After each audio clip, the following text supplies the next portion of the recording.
Hello students, कैसे हैं आप सब लोग। आज का हमारा इंडोर सेशन है क्रिकेट के अंदर। क्योंकि मैंने देखा है बहुत से बच्चों को जो क्रिकेट खेलते हैं लेकिन उनको उन टेक्निकल टर्म्स के बारे में नहीं मालूम है जो उनका असली नाम है। तो हम सबसे पहले इन टेक्निकल नाम को जानेंगे। आपको पता रहना चाहिए कि कौन सी पोजीशन का क्या नाम होता है। तो आइए सबसे पहले हम फील्डिंग पोजीशंस को समझते हैं कि फील्डिंग पोजीशन जब हम खड़ा करते हैं खिलाड़ियों को, तो अगर आप नाम लेके उन फील्डिंग पोजीशंस का नाम लेके उनको भेजेंगे तो उनको भी याद होगा, आपको भी याद होगा कि कौन सी पोजीशन का नाम क्या है। तो बिना टाइम वेस्ट किए हम सबसे पहले हम फील्डिंग पोजीशंस के बारे में समझते हैं।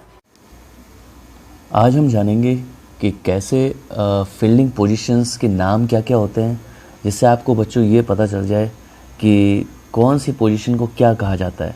तो हम सबसे पहले शुरू करेंगे। मैं आपको बताना चाहूँगा कि ये जो आप देख रहे हैं ये है ऑफ साइड और ये है लेग साइड। ये विकेट कीपर की पोजीशन है और ये जो आप देख रहे हैं ये है बॉलर की पोजीशन। अब ये हो गया ऑफ साइड के अंदर कौन कौन सी पोजीशन से हम देखते हैं।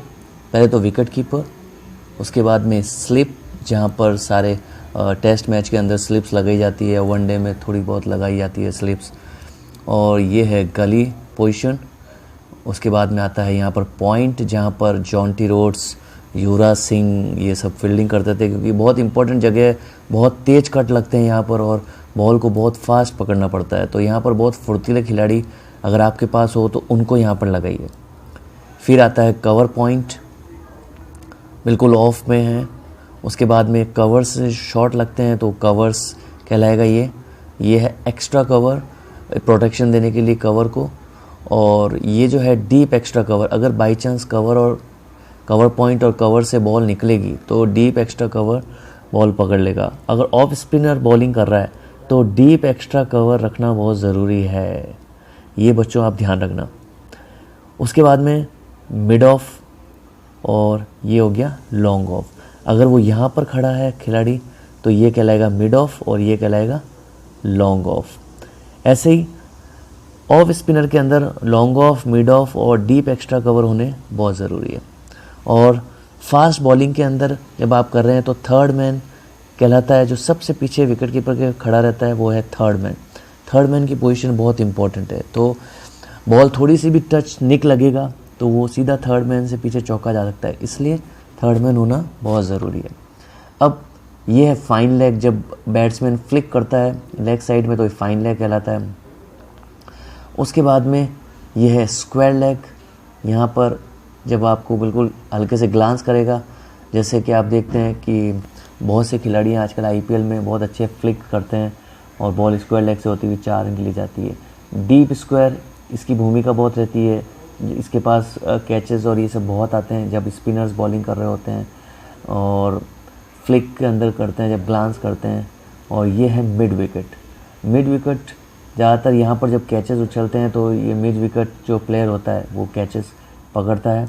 इसी तरह से फिर है डीप मिड विकेट। जब आप स्पिन बॉलिंग कर रहे हैं तो deep mid wicket, long on, ये दोनों बहुत काम आते हैं। जब लेग स्पिनर बॉलिंग कर रहे हैं तो इन दोनों का होना यहाँ बहुत ज़रूरी है। और साथ में डीप स्क्वायर खिलाड़ी का, ये 3 खिलाड़ी होने बहुत ज़रूरी है जब स्पिन अटैक आप कर रहे हो, वो भी लेग स्पिन।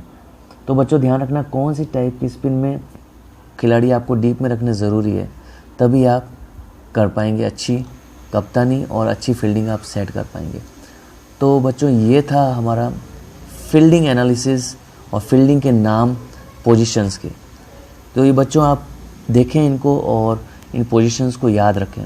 तो अगली बार जब आप मैचेस के अंदर जाएं तो नाम लेकर खिलाड़ियों को खड़ा करें, ना कि उनको इशारे से बताएं कि तुम वहाँ चले जाओ, तुम वहाँ चले जाओ।